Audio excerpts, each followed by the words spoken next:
Hello, my darlings. Madam Raven here with part 8 of String of Pearls.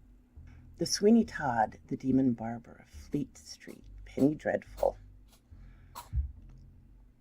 In a few minutes, Sweeney Todd found that his court had no thoroughfare, and therefore there was no outlet or escape. But he immediately concluded that something more was to be found than was at first sight to be seen, and casting a furtive glance beside him in the direction in which he had come, rested his hand upon a door which stood close by.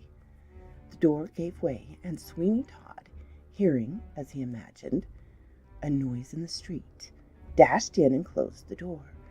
And then he, heedless of all consequences, walked to the end of a long, dirty passage and pushed open a door, descending a short flight of steps to Say hello, Toulouse. This is my cat. He is dying and wants to be held. Heedless of all consequences, walked to the end of a long, dirty passage and pushed open a door, descended a short flight of steps to the bottom of which he had scarcely got, when the door which faced him at the bottom of the steps opened by some hand, and he suddenly found himself in the presence of a number of men seated round a large table. In an instant, all eyes were turned toward Sweeney Todd, who was quite unprepared for such a scene, and for a minute he knew not what to say. But, as indecision was not Sweeney Todd's characteristic, he at once advanced to the table and sat down. There was some surprise evinced by the persons who were seated in that room, of whom there were many more than a score, and much talk was going on among them, which did not appear to cease on his entrance. Those who were near him looked hard at him, but nothing was said for some minutes, and Sweeney Todd looked about to understand, if he could, how he was placed, though it couldn't be much of a matter of doubt as the character of the individuals present. Their looks were often an index of their vocation, for all grades of the worst characters were there, and some of them were by no means complimentary to human nature. For there were some of the most desperate characters that were to be found in London. They were dressed in various fashions, some after the manner of the city, some more gay, and some half military, while not a few wore the garb of countrymen, but there was in all that an air of scampish, off-handed behavior, not unmixed with brutality.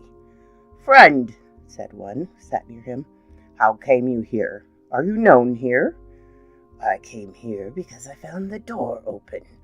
I was told by someone to come here, as I was pursued."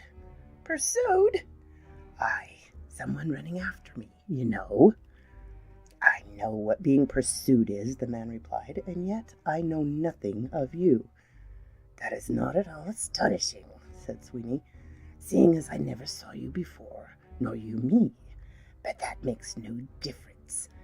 I am in difficulties, and I suppose a man may do his best to escape the consequences." "Yes, he may, but there's no reason why he should come here. This is the place for free friends, who know and aid one another." "And such I am willing to be, but at the same time I must have a beginning. I cannot be initiated without someone introducing me. I have sought protection, and I have found it. If there be any objection to my remaining here any longer, I will leave." "No, no," said a tall man on the other side of the table. "I've heard what you said, and we do not usually allow such things. You've come here unasked, and now we have little explanation. Our own safety may demand it. At all events, we have our customs. They must be complied with." "And what are your customs?" demanded Todd. "This, you must answer the questions which we propound unto you. Now answer truly of what we should ask you." "Speak," said Todd, "and I will answer all you propose to me if possible." "We will not tax you too hardly, depend upon it. Who are you?" "Candidly, then," said Todd, "that's a question I do not like to answer, nor do I think it is one you ought to ask. It is an inconvenient thing to name oneself. You must pass by that inquiry." "Shall we do so?" inquired the interrogator of those around him. After a brief pause, continued, "We will pass over that, seeing is not necessary, but you must tell us what you are. Cutpurse, footpad, or what not?" "I'm neither." "Then tell us in your own words," said the man, "and be candid with us. What are you?" "I'm an artificial pearl maker, or a sham pearl maker, whichever you please to call it." "A sham pearl maker? That may be an honest trade for all we know. And that will hardly be your passport to our house, friend, sham pearl maker."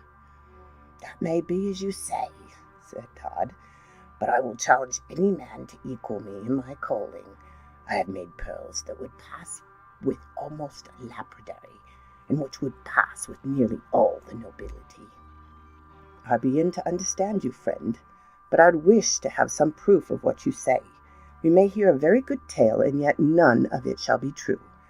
We are not the men to be made dupes of. Besides, there are enough to take vengeance if we desire it." "Aye, to be sure there is," said a gruff voice from the other end of the table, which was echoed from one to another, till it came to the top of the table. Poof, poof, poof, now resounded from one end to the other of the table. "My friends," said Sweeney Todd, rising up and advancing to the table, and thrusting his hand into his bosom, and drawing out the string of 24 pearls, "I challenge you or anyone to make a set of artificial pearls equal to these. They are my make, and I'll stand to it any reasonable sum you cannot bring a man who shall beat me in my calling." "Just add them to me," said the man who had made himself interrogator. Sweeney Todd threw the pearls on the table carelessly, and then said, "There, look at 'em. They'll bear it, I reckon, though there may be some good judges amongst you. You cannot any of you tell them from real pearls, if you had not been told so." "Oh, yes, well, we know pretty well," said the man. Damn truck. Go away. Sounded more like a UFO. "What are these things we have now, and then a good string in our possession, and that helps us to judge them? Well, this certainly is a good invitation." "Let me see," said a fat man. "I was bred a jeweler, and I might say born, only I couldn't stick to it. Nobody likes working for years upon little pay, and no fun with the girls. I say, hand it here." "Well," said Todd, "if you or anybody produces as good an imitation, I'll swallow the whole string. And now there's poison in the composition. It would certainly not be a comfortable thing to think of." "Certainly not," said the big man. "Certainly not. But hand them over here, and I'll tell you all about it." The pearls were given into his hands, and Sweeney Todd felt some misgivings about his precious charge, and yet he showed it not, for he turned to the man who sat beside him, saying, "If he can tell true pearls from these, he knows more than I think he does, for I'm a maker, and have often had the true pearls in my hand." "And I suppose," said the man, "you've tried your hand at puffing the one or the other, and so doing your confiding customers?" Yes, that's a dodge. I can see very well," said another. Yes, that's the dodge. I can see very well," said another man, winking at the first. "And a good one, too. I've known them do so with diamonds." "Yes, but never with pearls. However, there are some trades that it is desirable to know." "You're right." The fat man, now carefully examining the pearls, set them down on the table and looked hard at them. "There now, I told you I couldn't bother you." "There now, I told you I could bother you. You're not so good a judge as you would have known if you had not been told they were sham pearls, but what they were real." "I must say you have produced the best imitation I have seen. Why, you ought to make your fortune in a few years, a handsome fortune." So I should, but for one thing. What's that? The difficulty, said Todd, of getting rid of them. If you ask anything below the value, you're suspected, and if you run the chance of being stopped and losing them in the least, and perhaps entail a prosecution. Very true, but there's a risk in everything. We all run risks. But then the harvest. That may be true, said Todd, but this is a particularly dangerous. I have not the means of getting introductions to the nobility themselves, and if I had, I should be doubted, for they would say a workman cannot come honestly by such valuable things, and then I must concoct a tale to escape the mayor of London. Well, then, you can take them to the goldsmith. There are not many who would do so. They would not deal in them, and moreover, I've been to one or two of them. As for a lapidary, why, he's not so easily cheated. Have you tried? I did, and had to make the best of my way out, pursuit as quickly as they could run, and I thought at one time I must have been stopped, but a few lucky turns brought me clear. When I was told to turn up at this court, I came here. Well, said one man who had been examining the pearls, did the lapidary find out they were not real? Yes, he did, and he wanted to stop me and the string altogether for trying to impose upon him. However, I made a rush at the door, which he tried to shut, but I was the stronger man, and here I am. It has been a close chance for you, said one. Yes, it just has, replied Sweeney, taking up the string of pearls, which he replaced in his clothing, and continued to converse with some of those around him.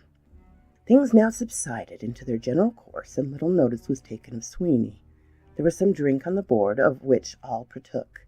Sweeney had some too, and took the precaution of emptying his pockets before them all, and gave a share of his money to pay their footing. This was policy, and they all drank to his success, and were very good companions. Sweeney, however, was desirous of getting out as soon as he could, and more than once cast his eyes towards the door. But he saw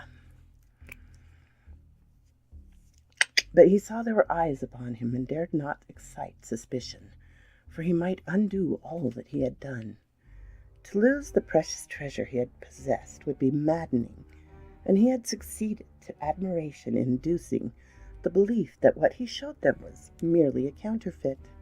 But he knew so well that they were real, and that a latent feeling that they were humbugged might be hanging out, and that at the first suspicion movement he would be watched, and some desperate attempt would be made to make him give them up. It was with no small violence to his own feelings that he listened to their conversation, and appeared to take an interest in their proceedings. Well, said one who sat next to him, I'm just off for the North Road. Any fortune there? Not much, yet I mustn't complain. These last 3 weeks, the best I've had has been $260. Wow, that would do very well. Yes, the last man stopped was a regular loby Londoner. He appeared like a don, completely tip-top man of fashion, but Lord, when I came to look him over, he hadn't as much as would carry me 24 miles on the road. Indeed. Don't you think he had any hidden about him? They do so now. Aha, returned another. Well said, old fellow. 'Tis a true remark that we can't always judge a man from appearance. Lord bless me now, who'd have thought your swell cove proved out to be out of luck? Well, I'm sorry for you, but you know 'tis a long lane that has no turning, as Mr. Somebody says, so perhaps you'll be more fortunate another time. But come, cheer up, whilst I relate an adventure that occurred a little time ago. 'Twas a slice of good luck, I assure you, for I had no difficulty in bouncing my victim out of a good swag of tin. You know, farmers returning from market are not always too wary and careful, especially as the lots of wine they take at the market diners make cozy old boys ripe and mellow for sleep. Well, I met one of these jolly gentlemen, mounted on horseback, who declared he had nothing but a few paltry guineas about him. However, that would not do, so I searched him and found £104 secreted upon his person. Where did you find it? About him. I tore his clothes to ribbons. A pretty figure he looked upon horseback, I assure you. By Jove, I could hardly help laughing at him. In fact, I did laugh at him, which so enraged him that he immediately threatened to horsewhip me, and yet he dared not defend his money. I've threatened to shoot him, and that soon brought him to his senses. I should imagine so. Did you ever have a fight for it? Inquired Sweeney Todd. Yes, several times. It's by no means an easy life, you may depend. It's free, but dangerous. I've been fired at 6 or 7 times. So many? Yes, I was near York once when I stopped a gentleman. I thought him an easy conquest, but not so he turned out, for he was a regular devil. You resisted? Yes, I did. I was coming along when I met him, and I demanded his money. I can keep it myself, he said, and do not want any assistance to take care of it. But I want it, I said, your money or your life. You must have both, for we are not parted, he said. He presented his pistol at me, and then I only had time to escape the effect of the shot. I struck the pistol up with my riding whip, and the bullets passed by my temple, almost stunning me. I cocked and fired. He did the same, but I hit him, and he fell. He fired, however, but missed me. I was down upon him. He begged hard for his life. Did you give it him? Yes, I dragged him to one side of the road, and I left him. Having done so, I mounted my horse and came away as fast as I could. Then I made for London and spent a merry day or 2 there. I can imagine you must enjoy your trips into the country, and then you must have still greater relish for the charge when you come to London. The change is so great and so entire. So it is, but you never have any luck. In your line, I should think you must at times succeed in tricking the public. Yes, said Todd, now and again, but I tell you it's only now and then. I've been afraid of doing too much. Small sums I have been a gainer, but I do want something grand. I tried it on, but at the same time I failed. That's bad. You must have more opportunities by and by. Luck is all chance. Yes, replied Todd, that is true. But the sooner the better, for I'm growing impatient. Conversation went on, each man speaking of his exploits, which were always some species of rascality and robbery, accompanied by violence generally. Some were midnight robbers and breakers into people's houses. In fact, all the crime that could be imagined. This place was, in fact, a complete home or rendezvous for thieves, cut-purses, highwaymen, footpads, and burglars of every grade and description. A formidable set of men of the most determined and desperate appearances. Sweeney Todd knew hardly how to rise and leave the place, though it was now growing very late, and he was most anxious to get safely out of the den he was in. But how to do that was a problem yet to be solved. What is the time? What's the time? He muttered to the man next to him. Past midnight, was the reply. Then I must leave here, he answered, for I have work that I must be at in a very short time, and I shall not have too much time. So saying, he watched his opportunity, and rising, walked up to the door, which he opened and went out. After that he walked up the 5 steps that led to the passage, and this latter had hardly been gained when the street door opened and another man came in at the same moment, and met him face to face. What are you doing here? I'm going out, said Sweeney Todd. You're going back. Come back with me. I will not, said Todd. You must be a better man than I am if you make me do my best to resist your attack, if you intend to make one." "That I do," replied the man, and he made a determined rush upon Sweeney, who was scarcely prepared for such an onslaught, and was pushed back until he came to the head of the stairs, where a struggle took place, and both rolled down the steps. The door was immediately thrown open, and everyone rushed out to see what was the matter, but it was some moments before they could make it out. "What does he do here?" said the first, as soon as he could speak, pointing to Sweeney Todd. "It's all right. It's all wrong, I say. He's a sham pearl maker, and he showed us a string of sham pearls that are beautiful." "Psh! I will not insist on seeing them. Give them to me," he said, "or you do not leave this place." "I will not." "You must. Here, help me."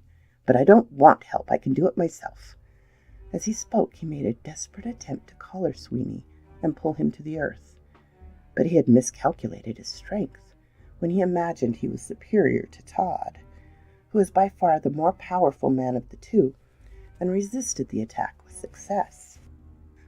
Suddenly, by a Herculean effort, he caught his adversary below the waist, and lifting him up, he threw him upon the floor with great force. And then, not wishing to see how the gang would take this, whether they would take the part of the companion or of himself, he knew not. He thought he had the advantage in distance. He rushed upstairs as fast as he could and reached the door before they could overtake to prevent him. Indeed, for more than a minute they were irresolute what to do, but they were somehow prejudiced in the favor of their companion, and they rushed up after Sweeney just as he had gotten to the door. He would have had time to escape them, but by some means the door became fast, and he could not open it. Exert himself how he could, there was no time to lose. They were coming to the head of the stairs, and Sweeney hardly had time to reach the stairs to fly upward, when he felt himself grasped by the throat. This he soon released himself from, for he struck the man who seized him a heavy blow, and he fell backwards, and Todd found his way up to the first floor, but he was closely pursued. Here was another struggle, and again Sweeney Todd was the victor, but he was hard pressed by those who followed him. Fortunately for him, there was a mop left in a pail of water. This he seized hold of, and swinging it over his head, he brought it full on the head of the first man who came near him. Dab, it came soft and wet, and splashed over some of the others who were close at hand. It is astonishing what an effect a new weapon will sometimes have. There was not a man among them who would not have faced danger in more ways than one that would not have rushed headlong upon deadly and destructive weapons, were not quite awed when a heavy, wet mop was dashed in their face. They were completely paralyzed for a moment. Indeed, they began to look upon it, something between a joke and a serious matter, and either would have taken just as they might be termed. "Get the pearls!" shouted the man who had first stopped him. "Seize the spy! Seize him! Secure him! Rush at him! You're men enough to hold one man!" Sweeney Todd saw the matters were growing serious, and he plied his mop most vigorously upon those who were ascending, but they had become somewhat used to the mop, and it had lost much of its novelty, and was by no means a dangerous weapon. They rushed on despite the heavy blows showered by Sweeney, and he was compelled to give way stair upon stair. Head of the mop came off, and there remained but the handle, which formed an effective weapon, and which made fearful havoc of the heads of the assailants. And despite all that their slouching hats could do in the way of protecting him, yet the staff came with a crushing effect. The best fight in the world cannot last forever, and Sweeney again found numbers that were not to be resisted for long. Indeed, he could not have physical energy enough to sustain his own efforts, supposing that he had received no blow in return. He turned and fled as he was forced back to the landing, and then came the next stairhead, and he again made a desperate stand. This went on for stair after stair, and continued for more than 2 or 3 hours. There were moments of cessation, when they all stood still and looked at each other. "Fire upon him," said one. "No, no, we shall have the authorities down upon us, and then all will go wrong. I think you'd much better have it let alone in the first place, as he was in, for you may not sure this will make keep him secret. We shall all be split upon the shore's fate. Well then, rush upon him and down with him. Never let him out. Go on, hurrah! Away they went, but they were resolutely met by the staff of Sweeney Todd, who had gained new strength by the short rest he had had. Down with the spy! This was shouted out by the men, but as each of them approached they were struck down, and at length finding himself on the second-floor landing, and being fearful that someone descending from above, he rushed into one of the inner rooms. In an instant he had locked the doors, which were strong and powerful. Now, he muttered, for means of escape. He waited for a moment to wipe the sweat from his brow. Then he crossed the floor to the windows, which were open.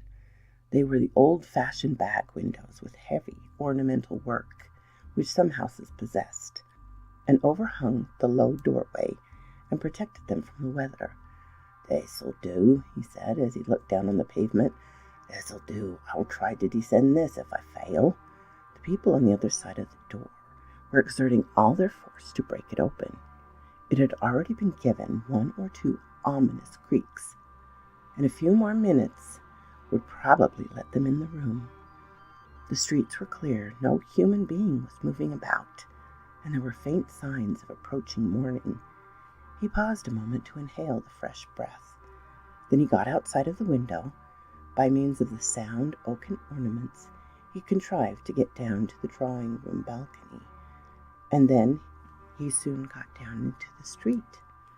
As he walked away, he could hear the crash of the door, and a slight cheer as they entered the room, and he could imagine to himself the appearance of the faces of those who entered, when they found the bird had flown, and the room was empty.